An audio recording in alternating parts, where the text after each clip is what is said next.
ദൈവനാമത്തിന് മാത്രമുണ്ടാകട്ടെ. നമ്മുടെ കർത്താവായ യേശുക്രിസ്തുവിൻ്റെ നാമത്തിൽ എല്ലാവർക്കും എൻ്റെ സ്നേഹവന്ദനം. യുഗങ്ങളിലൂടെ ക്രിസ്തു ഭാഗം 24.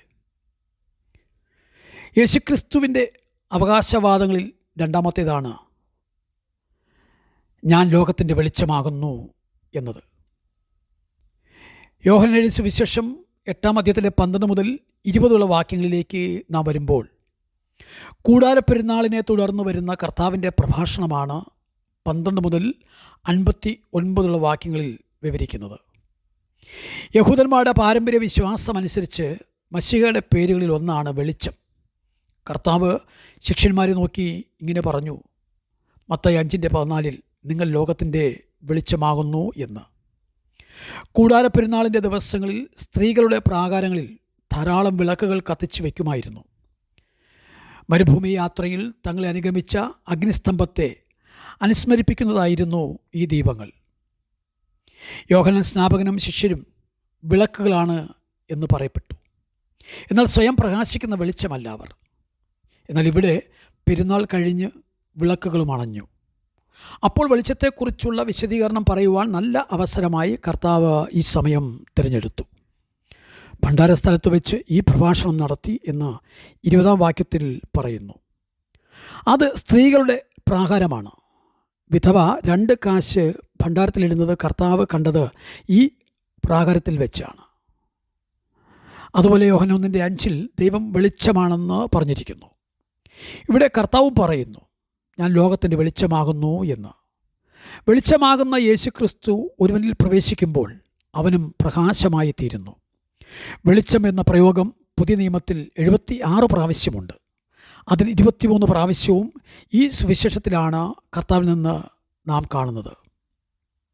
കർത്താവിൽ നിന്ന് വെളിച്ചം പ്രാപിച്ചവർ ലോകത്തിൻ്റെ വെളിച്ചമായി തീരാനുള്ള കടപ്പാടുണ്ട്. ജീവൻ്റെ വെളിച്ചം, ജീവൻ്റെ അപ്പം എന്നിങ്ങനെ വിവിധ നിലകളിൽ യേശുക്രിസ്തുവിനെ കാണുന്നു. മറ്റൊന്ന് 3-ാമത്തെ അവകാശവാദമാണ്. അത് യോഹന്നാൻ 10:7 കാണുന്നത്. ഞാൻ വാതിലാകുന്നു എന്ന യേശുക്രിസ്തുവിൻ്റെ അവകാശവാദങ്ങളിൽ 3-ാമത്തേതാണിത്. കള്ളന്മാരോ കവർച്ചക്കാരോ ആടുകളെ തട്ടിക്കൊണ്ടു പോകാതിരിക്കാൻ രാത്രിയിൽ ആടുകളെ ഒരു മതിൽക്കെട്ടിനുള്ളിൽ കാവലിൽ സൂക്ഷിക്കുന്ന പതിവ് ആ നാടുകളിലുണ്ട്. 10:1 മുതൽ 9 വരെ ആ ഭാഗം വിശദീകരിക്കുന്നു. ഇവിടെ ഇടയനും വാതിലും കർത്താവ് തന്നെയാണ്. കർത്താവാകുന്ന വാതിലിനകത്തു മാത്രമേ രക്ഷയുള്ളൂ. ചില സ്ഥലങ്ങളിൽ വാതിലില്ലായിരുന്നു എന്ന് വരും.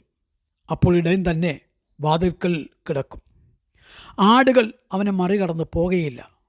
ഞാൻ വാതിലാകുന്നു എന്ന പ്രയോഗത്തിൽ ഈ അർത്ഥവും അടങ്ങുന്നു. ഇത് അവർക്കറിയാമായിരുന്നു. യേശു ആടുകളുടെ വാതിലാണ്, ആട്ടിൻതൊഴുത്തിൻ്റേതല്ല. ആകർഷകമായ വാതിലുകൾ വേറെ കാണും. എന്നാൽ അവിടെ ചതിയന്മാരും കള്ളന്മാരുമാണ്. കർത്താവാകുന്ന വാതിലിന് പുറത്ത് സംരക്ഷണമില്ല, അപകടമുണ്ട്. ആകയാൽ കർത്താവാകുന്ന വാതിലിനുള്ളിൽ അഭയം കണ്ടെത്തുക, അല്ലെങ്കിൽ തള്ളപ്പെടുമെന്ന് അനേകർ തങ്ങളുടെ നേർച്ച കാഴ്ച വഴിപാടുകളാകുന്ന വാതിലുകളാൽ സംരക്ഷിതരാണെന്ന് കരുതിയിരിക്കുന്നവരുണ്ടാകും.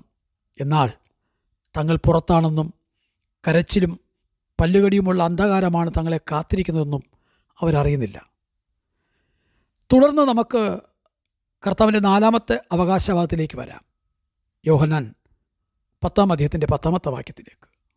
കർത്താവിൻ്റെ 4-ാമത്തെ അവകാശവാദമാണ് ഇത്.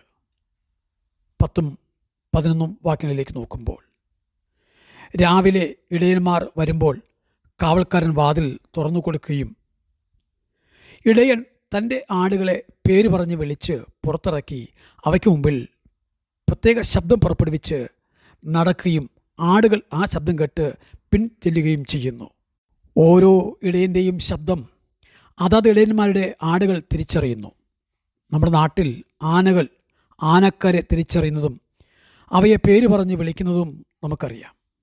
യഹോവ നല്ല ഇടയൻ. അതെ, നമ്മുടെ നല്ല ഇടയൻ നമ്മെയും നാം അവനെയും അറിയുന്നു. യഹോവ തൻ്റെ ജനത്തെ ആടുകളായും ദൈവം ഇടയനായും പഴയ നിയമത്തിലും ചിത്രീകരിച്ചിരിക്കുന്നു. തുടർന്ന് അടുത്ത ഭാഗത്തേക്ക് വരാം.